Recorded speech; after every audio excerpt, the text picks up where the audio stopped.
नमस्कार। आज मैं भक्ति काल के प्रमुख कवि संत शिरोमणि कबीर दास जी के बारे में आपको कहानी बता रही हूँ। कबीर दास जी अपने जीविकोपार्जन के लिए ताने बाने से कपड़ा बुनते थे, किंतु उनके हृदय में सदैव राम ही विराजते थे।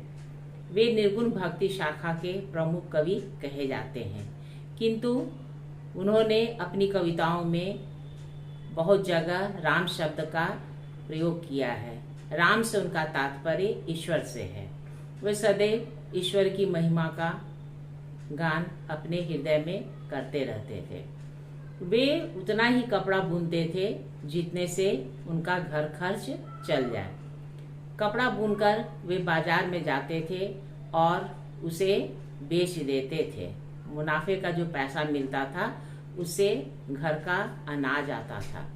ये प्रतिदिन का कार्यक्रम था।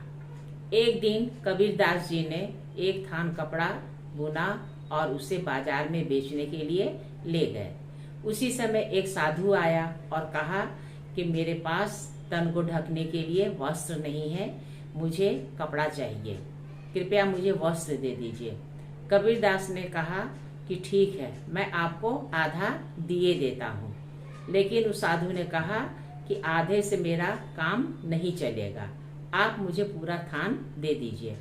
कबीर दास ने बिना सोचे उसे पूरा थान दे दिया। कहा कि जब आप पूरा थान चाहते हैं तो आप पूरा थान ही ले जाइए। उन्होंने यह भी नहीं सोचा कि घर का खर्च कैसे चलेगा। अब उन्होंने थान दे दिया तो घर का खर्च कैसे चलता। घर में उनकी राह उनकी पत्नी नीमा, माता लोई, पुत्र कमाल और पुत्री कमाली देख रहे थे। अब उन्होंने सोचा कि जब मेरे पास पैसा नहीं है तो मैं घर कैसे जाऊंगा। यह सोचकर वे बाजार में एक जगह छिप गए। उनके मन में चिंता थी कि सब मेरी राह देख रहे होंगे। भगवान ने भक्त के भाव को जान लिया। उन्होंने एक बंजारे का वेश बनाया और गाड़ी में सामान लादकर कबीर दास जी के घर में पहुंचाया। उसने कहा कबीर के बेटे बेटी से कि मेरा नाम केशव बंजारा है, आप ये सामान रख लीजिए। उसमें यथेष्ट सामान था, खाने पीने की वस्तुएं, वस्त्र और कुछ धन भी दिया। उन लोगों को पता नहीं था, उन लोगों ने रख लिया। जब 3-4 दिन बीत गए, कबीर दास नहीं लौटे तो उनके पुत्र और उनके शुभचिंतक उन्हें ढूंढने निकले। ढूंढते ढूंढते वे बाजार में पहुंचे तो देखा एक स्थान पर कबीर दास जी आंखें बंद किए भगवान का स्मरण करके बैठे हैं। उन्होंने कबीर दास को पुकारा। चेतना होने पर उन्होंने आंखें खोली तो वे अपने साथ लेकर घर आए। देखा कि बैलगाड़ी से बहुत सारा सामान घर में उतरा हुआ है। उन्होंने समझ लिया कि यह ईश्वर की कृपा है। उन्होंने सामान को लुटाना प्रारंभ कर दिया। अन्न, वस्त्र, धन, जिसको भी जिस चीज की जरूरत थी सबको भरपूर बांटा। जब सबको बांटने लगे और सामान खत्म हो गया, उसी समय साधुओं का एक दल आया।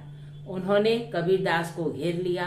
कहा कि हमने सुना है तुम बहुत ढेर सारा सामान कहीं से पाए हो और तुम्हारे पास बहुत सारा धन भी है, लेकिन तुमने हमें क्यों नहीं दिया। अब ब्राह्मण और संतों की टोली उत्पात मचाने लगी। कबीर दास जी परेशान हो गए। उन्होंने कहा कि घर में चल के देख लो, मेरे घर में कुछ भी नहीं है। इस पर वे नहीं माने और उसे धमकाने लगे। कहा कि यदि हमारी जरूरत पूरी नहीं कर सकते हो और तुमने दूसरों को लुटा दिया है तो तुम यह स्थान छोड़कर चले जाओ। कबीर दास परेशान हो गए।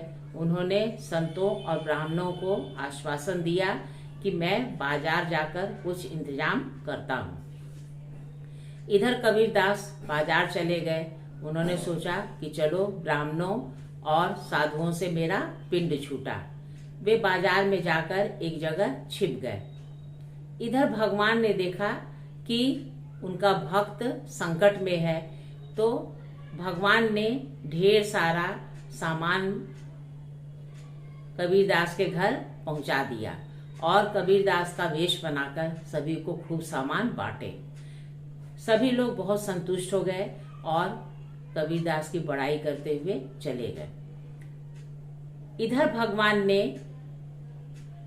एक बंजारे का वेश बनाया और कहा कि तुम यहाँ छिपकर क्यों बैठे हो, जाओ कबीरदास जी के घर जाओ, देखो सभी लोगों को वे 2.5 सेर अनाज और वस्त्र तथा धन भी दे रहे हैं।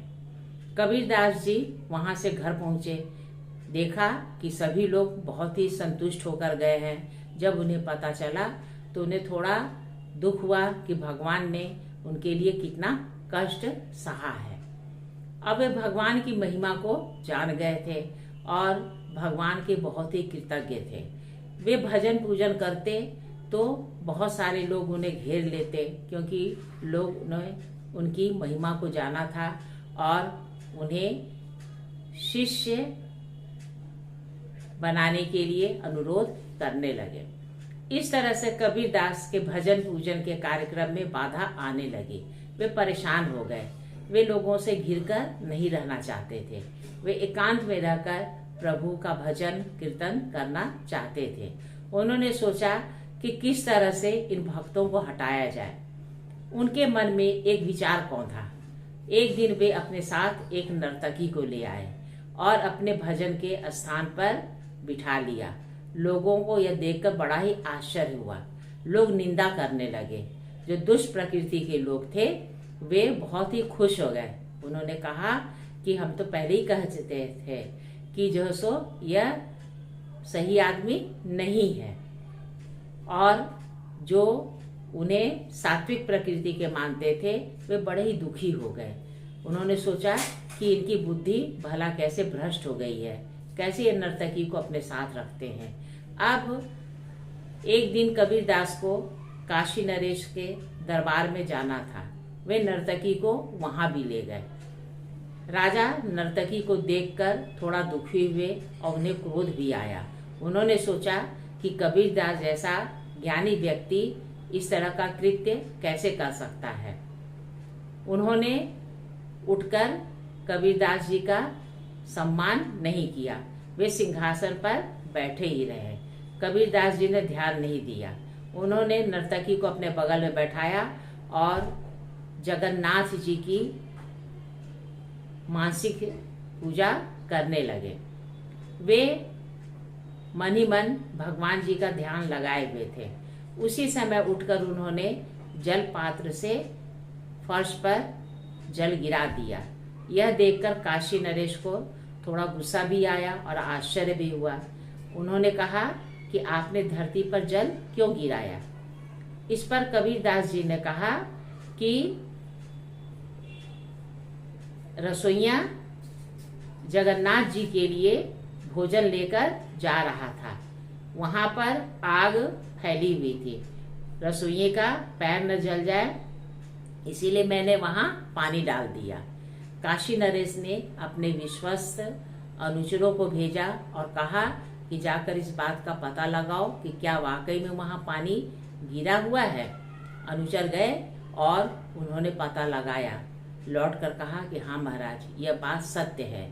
अब काशी नरेश बहुत ही प्रभावित हुए और उन्हें मन ही मन बहुत लज्जा हुई कि क्यों नहीं उन्होंने कबीरदास का सम्मान किया और नर्तकी के चलते क्यों उन्होंने मन ही मन कबीरदास को भला बुरा कहा। वे राजमहल में आए और रानी से इस बात की चर्चा की तथा पश्चाताप करने लगे कि मैंने एक ज्ञानी पुरुष के बारे में गलत बातें सोची और उनका सम्मान भी नहीं किया। वे ग्लानि के मारे मरे जा रहे थे। उन्होंने रानी से कहा कि किस तरह से प्रायश्चित किया जाए। रानी भी यह सुनकर दुखी हो गई कि कबीरदास जैसे पहुंचे हुए संत का मेरे दरबार में अपमान हुआ है। अब राजा रानी दोनों ने विचार विमर्श किया। दूसरे दिन उन्होंने एक बड़ा सा घास का गट्ठर अपने सिर पर रखा और राजा ने अपने गले में एक कुल्हाड़ी टांग ली। इस तरह से वे एक सेवक का वेश बनाकर पूरे नगर में घूमने लगे। लोगों ने उन्हें देखा तो आश्चर्य हुआ, किंतु वे लोगों से कहते जा रहे थे कि मेरे पाप का यही प्रायश्चित है। कबीरदास ने दूर से जब राजा को देखा तो उनको बहुत ही दुख हुआ।